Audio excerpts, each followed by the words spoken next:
சேலம் சிவராஜ் சித்த வைத்தியசாலை தமிழ்நாட்டில் அனைத்து மாவட்டங்களிலும் மருத்துவ முகாம் தொடர்ந்து நடைபெற்று வருகிறது. மேலும் விவரங்களுக்கு www.sivarajsiddha.com. ஒரு மகிழ்ச்சியான செய்தி, இதயம் நல்லெண்ணெயின் விலை லிட்டருக்கு ரூபாய் 105 குறைஞ்சிருக்கு.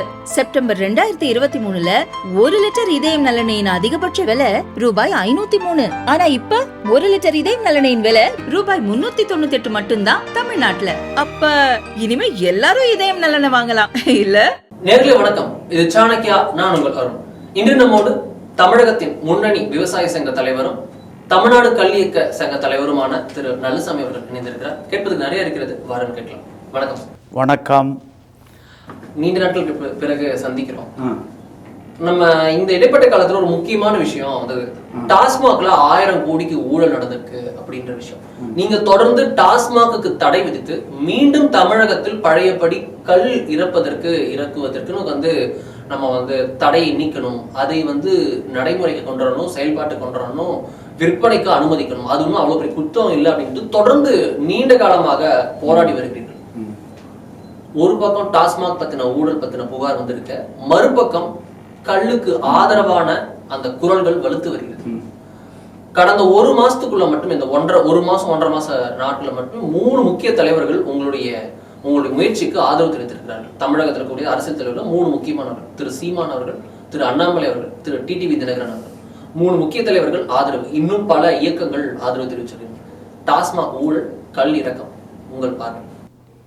கள் மதுவுமல்ல, மதுவுக்கு மாற்றுமல்ல. கள் ஒரு உணவு, தடை செய்யப்பட்டதே தவறு. நாங்கள் தமிழ்நாடு அரசிடம் கள்ளுக்கு அனுமதி கேட்கவில்லை. கள்ளுக்கடைகளை திறக்க வேண்டும் என்ற கோரிக்கையினையும் அரசிடம் வைக்கவில்லை. இவை இரண்டுமே புரிதல் இன்மையின் வெளிப்பாடுகள், அரசியலமைப்பு சட்டத்துக்கு எதிரானவை. எதற்காக தமிழ்நாடு அரசிடம் கள்ளுக்கு அனுமதி கேட்க வேண்டும்? 1950 ஜனவரி 26 அரசியலமைப்பு சட்டம் நடைமுறைக்கு வந்தது. அந்த சட்டம் கொடுத்திருக்கும் உணவு தேடும் உரிமைதான் கள் இறக்குவதும் பருகுவதும். கலப்படத்தை காரணம் காட்டி தமிழ்நாடு அரசு இந்த உரிமையை அநியாயமாக பறித்து கொண்டது. பக்கத்தில் பாண்டியில், கேரளாவில், தெலங்கானாவில், ஆந்திராவில், அண்டை மாநிலங்களில், உலக அளவில் எங்கும் கள்ளுக்கு தடை கிடையாது. அங்கும் கலப்படம் செய்வார்கள் அல்லவா? அந்த அரசுகளெல்லாம் கலப்படத்தை கட்டுப்படுத்துகின்ற பொழுது தமிழ்நாட்டில் எங்களால் மட்டும் கலப்படத்தை கட்டுப்படுத்த முடியவில்லை என்றால் தமிழ்நாடு அரசு ஆளுமை இல்லாத அரசா? ஆளுமை இல்லாமல் போனால் ஏன் ஆட்சி பொறுப்பில் இருக்க வேண்டும்? இறங்குங்கள். ஆளுமை உள்ளவர், கலப்படத்தை கட்டுப்படுத்தக்கூடிய ஆற்றல், வல்லமை, திறமை கொண்டவர் அந்த முதலமைச்சர் நாற்காலியில் அமரட்டும். நீங்கள் இறங்குங்கள். இந்த கேள்வித்தான் நாங்கள் முதலமைச்சரை பார்த்து கேட்குறோம். இதற்கு என்ன பதில்? எங்கே பதில்? எந்த அடிப்படையில் நீங்கள் முதலமைச்சராக அமர்ந்திருக்கின்றீர்கள்? Under what authority you are holding such an office as a chief minister of Tamil Nadu? அரசியலமைப்பு சட்டப்படி சத்தியவாக்கு பிரமாணம், ரகசிய காப்பீடு தானே கொண்டிருக்கீங்க. அந்த அரசியலமைப்பு சட்டத்தை மதித்து நடக்க வேண்டிய கடமை, பொறுப்பு முதலமைச்சருக்கு உண்டா இல்லையா? இல்லை என்றால் எப்படி உங்களை நாங்கள் முதலமைச்சராக ஏற்றுக்கொள்வது? இதற்கு என்ன பதில்? எங்கே பதில்? 1/1/87 எடுத்தது கொள்கை முடிவா, கொள்ளை முடிவா? கொள்கை முடிவுன்னு என்ன? வெட்டொன்று துண்டெண்டு, வெட்டொன்று துண்டெண்டு. Consumption or prohibition, that is the policy matter of the government. Consumption வந்துட்டாங்க, நுகர்வுன்னு வந்தாச்சு. ஏன் கல்லுக்கு தடை? கல்லில் கலப்படம் பண்ணாங்க, கலப்படத்தை கட்டுப்படுத்த முடியல, ஆகவே தடை. It is not policy, it is the inefficiency of the government. ஒரு அரசனுடைய கையிலாகத்தானே எப்படி கொள்கை முடிவாகும்? இதுக்கு என்ன பதில்? எங்கே பதில்? நாங்கள் கள்ளு கடைகளை கேட்கல. ஒரு மண்டலம், ஒரு மரத்துக்கல்ல 48 நாட்கள் தொடர்ந்து பருகி வந்தால் பல நோய்கள் குணமாகும். இது மருத்துவம். கள்ளுக்கு 7ஆம் கடை என்று இருந்தால் ஒரு மரத்துக்கல் கிடைக்குமா? வாய்ப்பே இல்லை. பல மரத்துக்கல் தான் கிடைக்கும். அதுவும் அது கலப்பட கல்லாக தான் இருக்கும். அப்படி ஒரு நிலை வருகின்ற பொழுது அரசியலமைப்பு சட்டம் 47வது பிரிவில் சொல்லப்பட்டிருக்கும், except for medicinal purposes of intoxicating drinks and of drugs which are injurious to health. இந்த வரி பொருளற்று போய்விடுகின்றது. ஆகவே கள்ளுக்கு அரசியலமைப்பு சட்டப்படி தடையும் கூடாது, கடையும் கூடாது. இதைத்தான் நாங்கள் முன்னிறுத்துகிறோம். இன்றைக்கி போராளிகள் கல் இறக்குறாங்க. போராளிகள் மீது அரசு நடவடிக்கை எடுக்குது தமிழ்நாடு மதுவிலக்கு சட்டப்படி. நாங்கள் கேட்குற கேள்வி, அரசியலமைப்பு சட்டப்படி கள்ளை இறக்கி சந்தைப்படுத்துகின்றோம், நீங்கள் தமிழ்நாடு மதுவிலக்கு சட்டப்படி நடவடிக்கை எடுக்கின்றீர்கள். அரசியலமைப்பு சட்டத்துக்கு கட்டுப்பட்டது மதுவிலக்கு சட்டமா இல்லை மதுவிலக்கு சட்டத்துக்கு உட்பட்டது அரசியலமைப்பு சட்டமா? It is purely question of law as to the interpretation of the Indian Constitution. இதற்கு அரசு தரப்பு பதில் சொல்லியாக வேண்டும். நீங்கள் சொன்ன மாதிரி இந்த 3 பேர் ஆதரவு கொடுக்குறாங்க, இதை நாங்கள் வரவேற்கின்றோம். இந்த மாதிரி ஒவ்வொரு கட்சிகளும் புரிதலோடு வருவாங்க அப்படிங்கிற ஒரு நம்பிக்கை எங்களுக்கு இருக்குது. அப்போ இந்த அரசுக்கு ஒரு நெருக்கடி வரும், கல்லை உணவாக அறிவிக்க வேண்டிய கட்டாயம் ஏற்படும். அப்படி கல்லில் பெரிய பொருளாதாரம் இருக்குது. இன்றைக்கி தமிழ்நாடு தலை நிமிரும் முதன்மை மாநிலமாக மாறும். ஒரே ஒரு வேண்டுகோள் இந்த அரசுக்கிட்ட நாங்கள் கேட்குறது, பனை தென்னை ஈச்ச மரங்கள் இருந்தால் அவற்றிலிருந்து நீராவாகவோ கல்லாகவோ பதநீராகவோ இறக்கியும் குடித்தும் விற்றும் கொள்ளலாம். இவற்றை மதிப்பு கூட்டப்பட்ட பண்டங்களாக மாற்றி உள்நாட்டிலும் உலக அளவிலும் சந்தைப்படுத்தியும் கொள்ளலாம். அரசனுடைய தலையீடு குறுக்கீடு இருக்காது. ஏலம் கடை இல்லவே இல்லை. அதே நேரத்தில் கலப்படம் போன்ற தவறுகள் நடப்பதாக கண்டறியப்பட்டால் கடுமையான தண்டனை இருக்கும் என்ற அறிவிப்போடு நிறுத்தி கொண்டால் இன்றைக்கி 83 லட்சம் பேர் தமிழ்நாட்டில் வேலைவாய்ப்பு அலுவலகத்தில் பதிவு பண்ணிகிட்ருக்காங்க. அந்த இளைஞர்களுக்கு ஒரு அருமையான வேலைவாய்ப்பு. இந்த தொழில் சுற்றுச்சூழலை பாதிக்காது. மின்சாரம் தேவையில்லை. பவுச்சில், பாட்டல்களில், டென்களில், டப்பாக்களில், டட்ரா பேக்கில் அடைச்சி மேலை நாடுகளில், வளர்ந்த நாடுகளில், தலைநகரங்களில், நட்சத்திர விடுதிகளில், பன்னாட்டு விமானத்தலங்களில், வரி செலுத்தப்பட்ட கடைகளில் சந்தைப்படுத்துகின்ற பொழுது பெரிய அளவிலான வருவாய் தமிழ்நாட்டுக்கு கிடைக்கும். தமிழ்நாடு தலை நிமிரும் முதன்மை மாநிலமாக மாறும். ஏன்னா இன்றைக்கி இந்தியாவில் இருக்கக்கூடிய 8 கோடி பனைமரங்களில் 5 கோடி பனைமரங்கள் தமிழ்நாட்டில் தான் இருக்குது.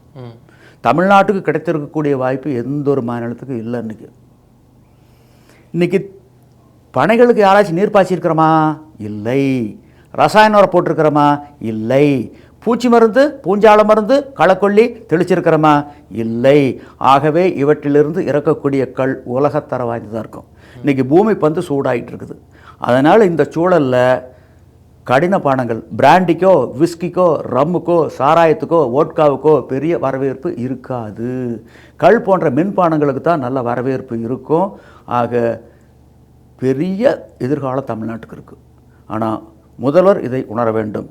2021 எடப்பாடி பழனிசாமி அவங்ககிட்ட ஒரு வேண்டுகோள் விடுத்தோம். ஐயா, நீங்கள் தேர்தல் தேதியை தேர்தல் ஆணையம் அறிவிப்பதற்கு முன்பாக இந்த அறிவிப்பை வெளியிட்டால் ஒவ்வொரு தொகுதியிலும் குறைஞ்சது 5000 ஓட்டு கிடைக்கும், நீங்கள் ஆட்சி தக்க வச்சுக்கலாம் அப்படின்னு சொன்னோம். அவர் கேட்கல. கேட்டிருந்து ஆட்சி தக்க வைத்து கொண்டிருக்க முடியும். ஆனால் எங்களுக்கு கேட்கல. இப்போது ஒரு சில கட்சி தலைவர்கள் வந்திருக்காங்க. எடப்பாடி பழனிசாமி போன்றவர்களும் இந்த உண்மையை உணர்ந்து வருவார் என நாங்கள் நம்புகின்றோம். டாஸ்மாக் ஊழல்ங்கிறது உச்சம் உச்சம் உச்சம். நீங்கள் சொன்னால் உண்மைக்கு மாறானதுமாங்க, நான் சொன்னால் பொய்யும்பாங்க. இந்த தொழிலில் இருந்தவர், இந்த தொழில் இருந்தவர் அல்ல, இந்த தொழிலுக்கு உண்டான மூலப்பொருளை கொடுத்தவர், டாஸ்மாக் மது தயாரிப்புக்கு உண்டான மூலப்பொருளை கொடுத்தவர், 5 சர்க்கரை ஆலைக்கு சேர்மனாக இருந்தவர் அருட்செல்வர் மகாலிங்கம்.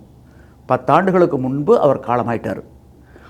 அவருடைய பத்திரிகை ஓம் சக்தியில் பதிவு பண்ணுறாரு, காலி பாட்டில் விலை, டாஸ்மாக் பாட்டில் விலை 3 ரூபா, உள்ள இருக்கக்கூடிய பிராந்தியினுடைய மதிப்பு 9 ரூபா, அடக்க விலை 12 ரூபா, டாஸ்மாக் கடையில் விற்கிறது 350 ரூபா.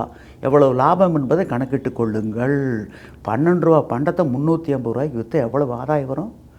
அதை விட ஒரு கொடுமை என்ன, இன்றைக்கி அரசாங்கத்துக்கு 50,000 கோடி வருது முன்கதவு வழியாக, எல்லாத்துக்கும் தெரியுது. பின்கதவு வழியாக அதே 50,000 கோடி போகுது பின்கதவு வழியாக. சரியா இன்னொரு பாதி வராம இருக்கு. ஆமாம், பாதி தான் கணக்குக்கு வருது, பாதி கணக்குக்கு வர்றதில்லை. அது எங்க போகுது? டாஸ்மாக் லிக்கர் லாபி வலுவாக இருக்காங்க. எங்கே போகுது? லிக்கர் லாபி வலுவாக இருக்காங்க.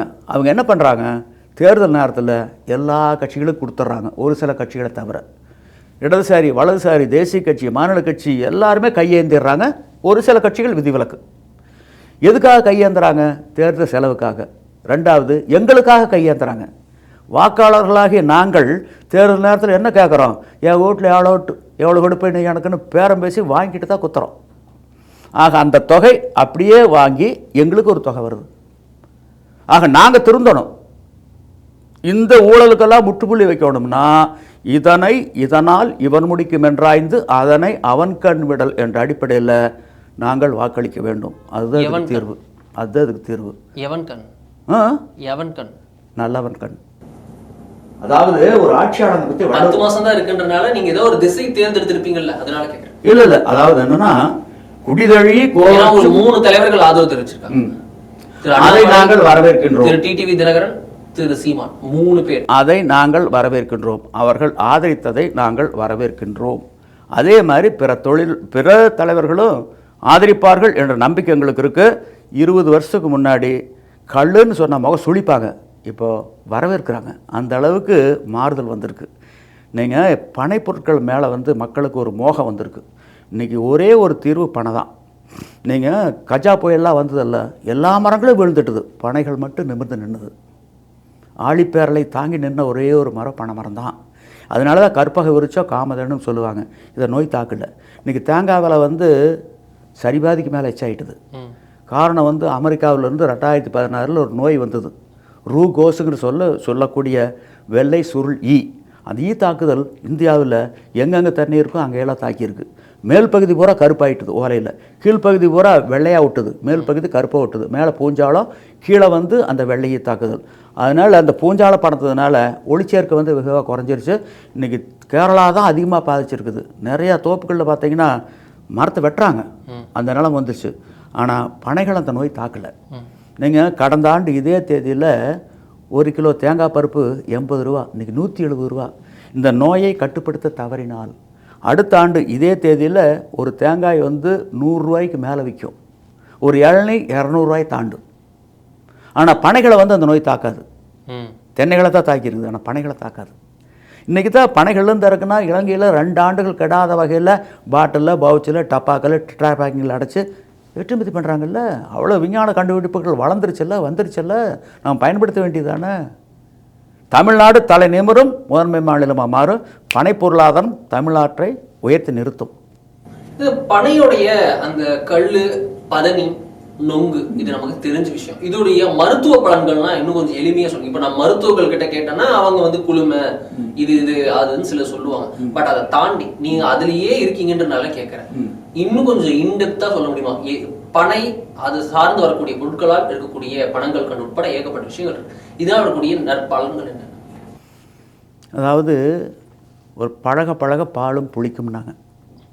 இப்போ என்னாச்சு, எங்கள் ஊரில் 1962 தேநீர் கடை ஆரம்பித்தாங்க கிராமத்தில். மொத்தம் தேநீர் கடை அரச்சலூர் வருவாய் கிராமத்தில்.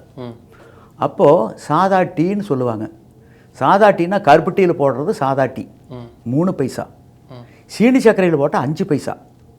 இன்றைக்கி கருப்பு டீ என்ன விலை? கிலோ 350 ரூபா, சீனி சர்க்கரை 45 ரூபா. அப்படியே தலைகீழ் மாற்றம், மக்கள் மாறி இருக்காங்க. அன்றைக்கி வெள்ளை சக்கரை மேலே மோகம் வந்தது, இப்போ வெள்ளை சக்கரை வெண்ணஞ்சுன்னு சொல்லி மக்கள் தெரிஞ்சிட்டாங்க. அதனால் பனைப்பொருட்கள் மீது மக்கள் வந்துட்டாங்க. கற்பக விருட்சம், காமதேனு ஆண்டுதோறும் பலன் கொடுக்கும். நீங்கள் இப்போ பார்த்தீங்கன்னா வெயில் காலத்தில் பார்த்தீங்கன்னா பதநீர், நீரா, கல் உடலுக்கு உகந்தது. கடின பானங்கள் உடலுக்கு ஏற்றது அல்ல கோடையில். அதே மாதிரி வந்து நொங்கு எவ்வளோ மென்மையாக இருக்குது, எவ்வளோ குளிர்ச்சி. அதே மாதிரி அது முடிஞ்ச உடனே இனிப்பு, சேவாய், பனம்பழம். இந்த பனாட்டுன்னு சொல்லி அந்த பனம்பழத்துலேருந்து எடுக்கக்கூடிய அந்த எசன்ஸை வச்சு தான் அங்கே பூரா வட்ட வட்டமாக ஊத்தாப் மாதிரி போட்டு ஆண்டுதோறும் வச்சு உண்றாங்க எங்கே யாழ்ப்பாணத்தில். அதே மாதிரி பனக்கிழங்கு அப்போவே உண்ணுக்கிறாங்க. அதுக்கு பின்னாடி பார்த்திங்கன்னா மஞ்சப்பொடி போட்டு வேக வச்சு மொடால் ஓட்டு வச்சிட்றாங்க.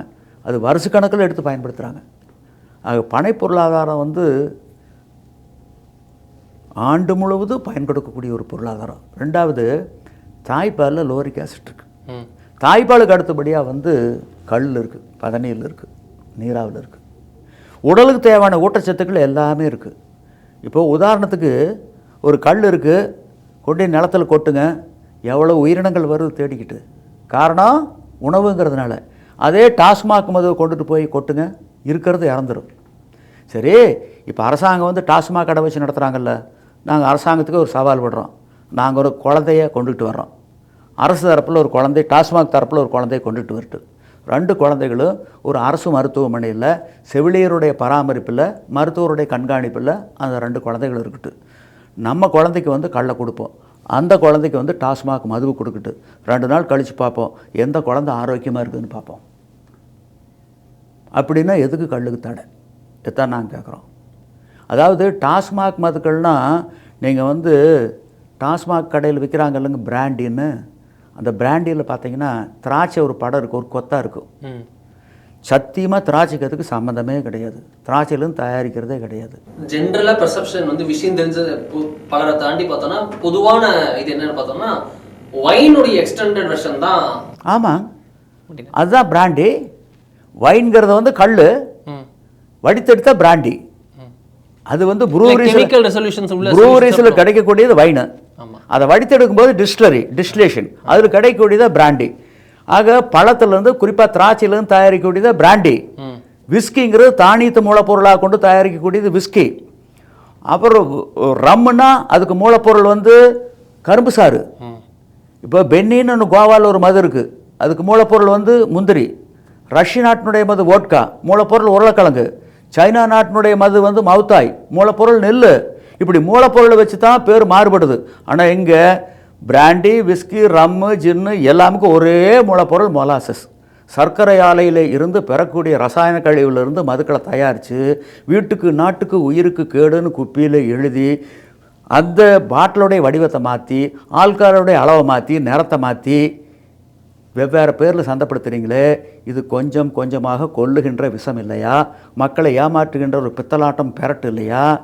இல்லை தமிழ் மண்ணினுடைய மென்பான கல்லுக்கு தடை வச்சுட்டு இறக்குமதி மதுக்களுக்கு, இந்திய தயாரிப்பு அயல்நாட்டு மதுக்களுக்கு அரசாங்கமே முன்னின்று மக்களுக்கு வாரி வாரி வாரி வாரி வழங்கிட்டு இருக்கீங்களே, இது ரஷ்யாவில் ஓட்காவுக்கு தடை வச்சுட்டு இதர மதுக்களை அங்கே சந்தைப்படுத்த முடியுமா?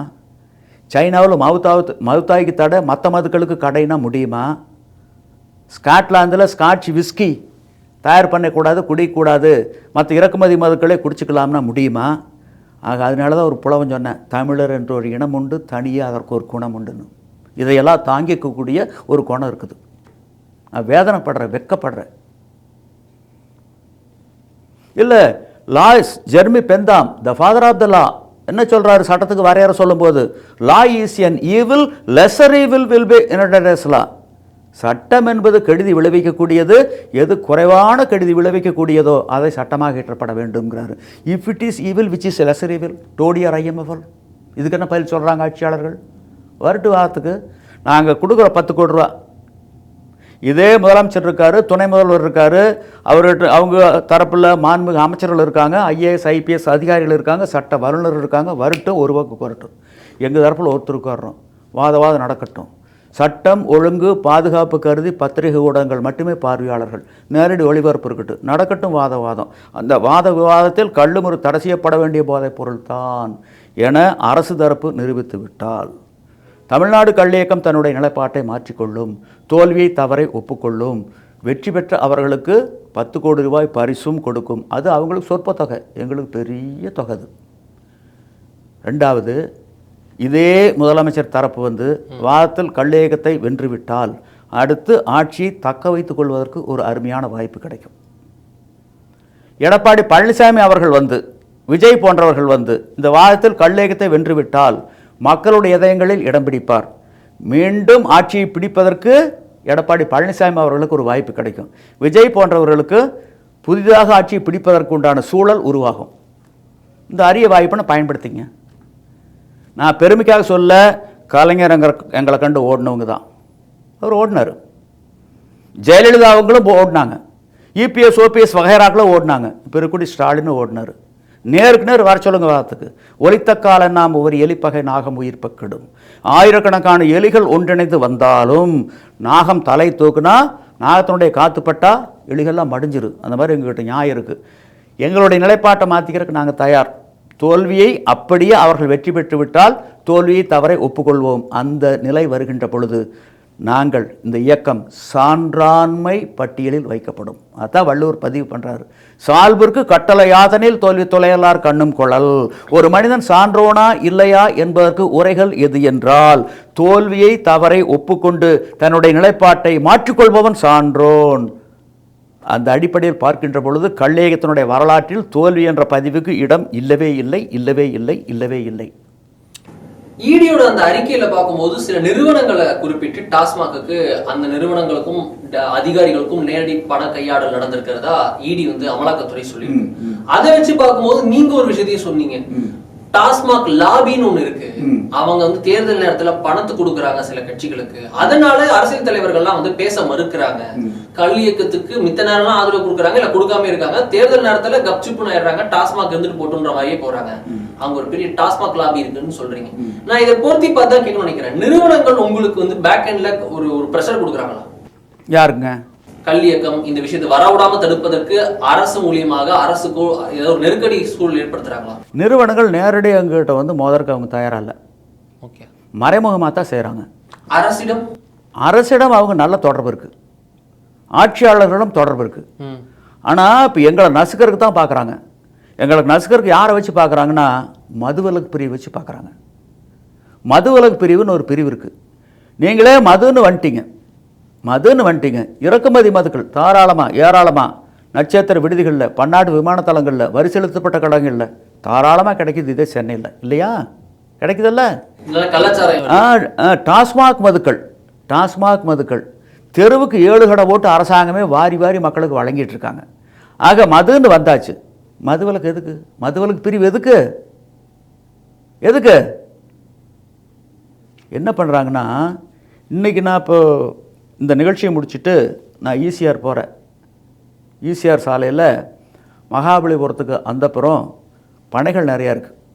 அங்கே தொடர்ந்து வந்து பனையேறிகள் வந்து போலீஸுக்கு மாமூல் கொடுத்துட்டு கல் இறக்கி கலப்படம் பண்ணி விற்றுக்கிட்டு இருந்தாங்க. இப்போது நேர்மையாக நடக்கணுங்கிறக்காக அவங்களாம் திருந்தி இனிமேல் போலீஸுக்கு மாமூல் கொடுக்க போகிறதில்ல, நாங்கள் கலப்பட கல்லை விற்க மாட்டோம் அப்படின்னு சொல்லி ஒரு முடிவெடுத்து நல்வழிக்கு வந்து நல்லவங்களாக வாழ விரும்பி தங்களுடைய வாழ்க்கை பயணத்தை தொடங்கும் போது காவல்துறை பலதரப்பட்ட இடையூறுகள் கொடுக்குறாங்க.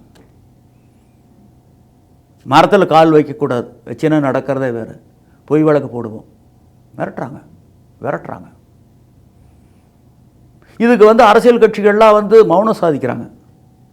காரணம் லிக்கர் லாபிகிட்டேருந்து கையேந்துடுறாங்க. ஒரு சில கட்சிகளை தவிர, நான் எல்லா கட்சிகளையும் குறை சொல்ல, பெரும்பாலான கட்சிகள் கையேந்திடுறாங்க. அதனுடைய வெளிப்பாடு அந்த நன்றி விசுவாசம். அப்புறம் பார்ல எவ்வளவு ஊழல் தெரியுங்களா? பார்ல அதில் பெரிய ஊழல். நீங்கள் தண்ணி பாட்டில் வந்து வெளியே வந்து 5 ரூபாய்க்கு, ரயில்வே ஸ்டேஷனில் 5 ரூபாய்க்கு விற்கிறாங்க, வெளியே பார்த்தா 20 ரூபாய்க்கு விற்கிறாங்க. அதே இங்கே 40 ரூபா 50 ரூபா ஒரு பாட்டில் பச்சை தண்ணி. அது தரமான தயாரிப்பு இல்லை. ஆக மக்களுடைய அறியாமை அறுவடை பண்ணுறதுக்கு தயாராகிட்டாங்க. அதே மாதிரி பாட்டிலுக்கு 10 ரூபா 20 ரூபா வச்சு விற்கிறது. இன்றைக்கி செந்தில் பாலாஜி போன்ற அமைச்சர்கள் மட்டும் ஆளுமையோடு இல்லை, அங்கே டாஸ்மாக் கடையில் விற்கிறாங்கல்ல அவங்களும் நல்ல ஆளுமையோடு இருக்காங்க. அவங்களும் கோடீஸ்வரர் ஆகிட்டாங்க, செழிப்பாக இருக்காங்க. ஆனால் எது எப்படி இருந்தாலும் for every action there is an equal and opposite reaction. தீயவை செய்தார் கெடுதல் நிழதனை வியாது அடுறிந்துட்டு. என்னுடைய நிழல் சென்னையில் இருக்கு. இதுக்கு தீர்வு என்ன? எப்போ நடக்கும்? எதுக்கு தீர்வு? இந்த விஷயத்துக்குலாம் நீங்க சொல்ற இந்த விஷயத்துக்கு தீர்வு மக்கள்கிட்ட தான் இருக்கு. வாக்காளர்களாகிய நாங்கள் எஜமானர்கள், ஆட்சியாளர்கள் வேலையாட்கள். இதனால் இவன் முடிக்கும் என்றாய்ந்து அதனை அவன் கண் விடல் என்ற அடிப்படையில் வருகின்ற 2026 வாக்களித்தால் இதற்கு நல்ல தீர்வு கிடைக்கும். எல்லாம் எங்க கையில் தான் இருக்கு. 3 கட்சிகளை தாண்டி இன்னும் பல கட்சிகள் ஏதாவது பேசிக்கிட்டாங்களா? இப்போ வரைக்கும் ஏதாவது வந்திருக்காங்க? வருவார்கள் என்ற நம்பிக்கை இருக்கு. காலம் பதில் சொல்லும். இல்லாவோனா நாங்கள் நெருக்கடி கொடுக்க போகிறோம் ஒவ்வொரு கட்சிக்கு. நாங்கள் ஒரு 10, 40, 50 பேர் ஒன்றிணைந்து போய் கள் விடுதலையில் உடன்பாடு என்றால் வரவேற்கின்றோம், முரண்பாடு என்றால் வாதத்துக்கு அழைக்கின்றோம். அப்படி முரண்பட்ட நீங்கள் வாதத்தில் வெற்றி பெற்று விட்டால் 10 கோடி ரூபா பரிசும் கொடுக்குறோம். உங்களுக்கு ஆட்சியை பிடிக்கக்கூடிய ஒரு வாய்ப்பு கிடைக்கும். உதாரணத்துக்கு இப்போ விஜய் வராரு, எடப்பாடி பழனிசாமி வராரு, அந்த வாதத்தில் வென்று விட்டால் அவர் மீண்டும் ஆட்சி பிடிக்கிறதுக்கு ஒரு வாய்ப்பு கிடைக்குமல்ல.